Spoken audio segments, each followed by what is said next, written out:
Welcome guys, this is my first YouTube tutorial. Today I'm teaching you how to do 2D text from Inkscape into 3D text into Blender.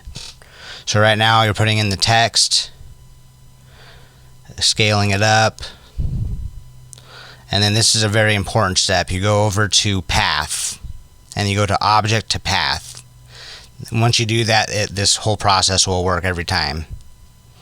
So save it as a .svg file,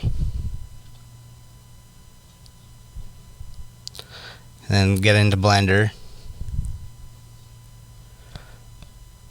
and then you go to File, Import, and then go to the SVG import.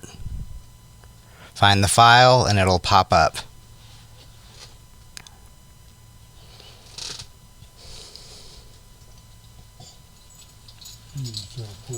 And when you get in there, you'll have the text, and right now they're in a curved format, and you need to convert them into a mesh so you can make it 3D.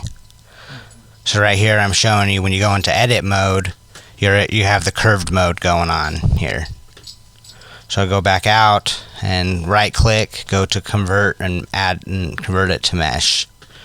Then you're going to highlight it, hit E to extrude up, and there you go, you have your 3D text.